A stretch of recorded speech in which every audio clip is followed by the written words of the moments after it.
Hey, worship leaders, when you stand there before the congregation to lead a time of worship, do you have a destination in mind? A good leader knows where he's going, right?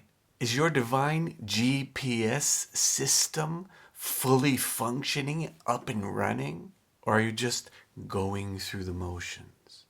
The success or failure of every worship service seems to rest on you, and you don't really know where you're going or what you're doing.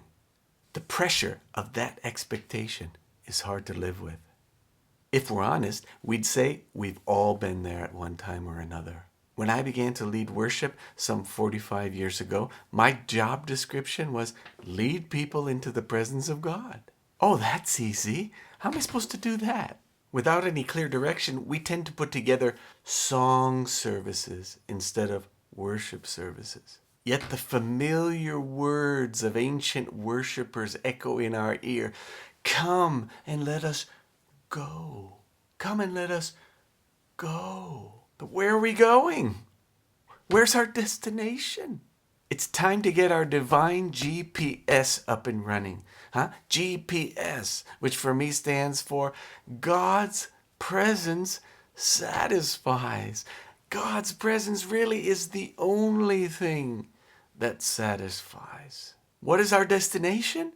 God Himself is our destination. Nothing less, nothing more.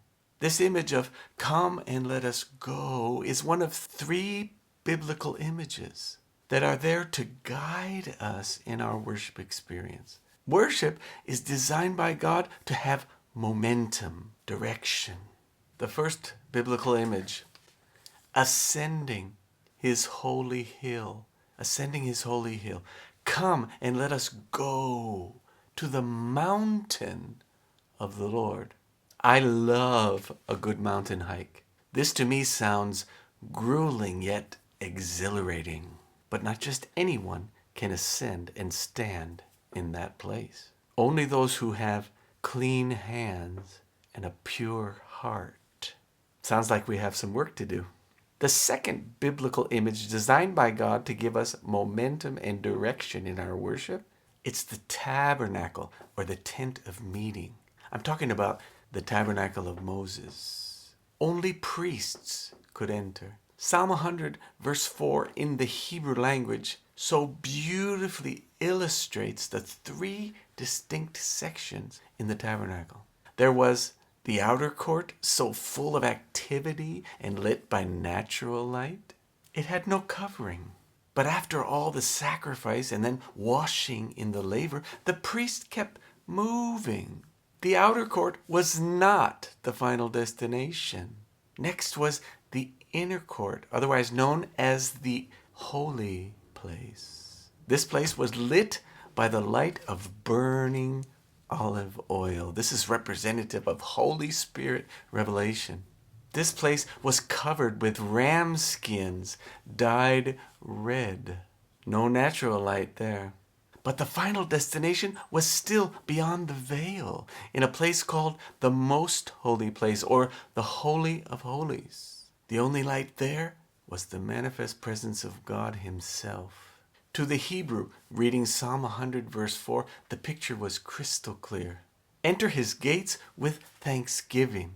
Hebrew word todah, meaning the sacrifice of praise. Lots of sacrifice going on in that outer court. But the verse goes on to say, go through His courts with praise. Tehillah is the Hebrew word, meaning to sing in the Spirit.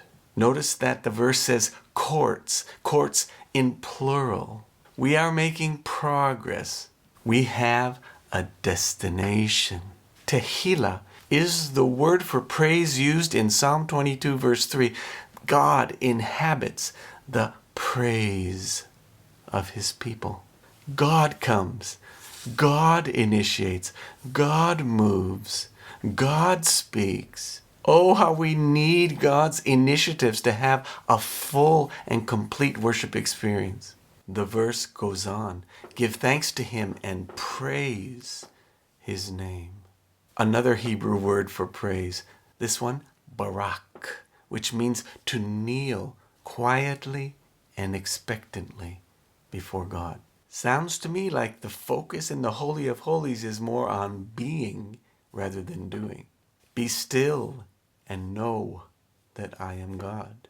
The third biblical image designed by God to give us momentum and direction in our worship, it's the river of God. The river of God, Ezekiel 47, flowing out from the temple, the place where God dwells. And as it flows, it grows in depth, in strength, in effect, the farther it goes. And just like Ezekiel, each one of us are invited to enter into the flow. Not just to the ankle or the knees or the waist, but in over our heads. The idea is to let the river guide us to God's chosen destination. I've been leading worship for over 45 years now. I've always served in local church worship ministry. I've trained worship leaders in 2 Bible colleges. To me, there are 3 key ingredients that make up a real worship service, not to be confused with a song service, which, to be very honest, bores me to tears. Are you like me? Do you long to touch heaven so that you can change the earth? Well, listen on now as I share with you 3 key ingredients to every worship service. Ready? If we let these 3 things guide us in our planning and we raise our expectation, I tell you, we will experience something fresh, something new, something deeply satisfying every time we gather to worship. God's divine GPS will get us there. God's presence satisfies. Our starting place, what I call approach. We enter his gates with thanksgiving. An attitude of gratitude will take us to the elevation of revelation. Giving thanks always opens the way to a richer and fuller experience with God. Why? Because God is a father. A child expressing unsolicited gratitude will always open a father's generous heart. So we start by counting our blessings, rejoicing in what God has done. We recognize who he is. We come with our hands full. We come with our hearts full. And we come with our mouths full. We come to give. And we are blessed in the process because it's always more blessed to give than to receive.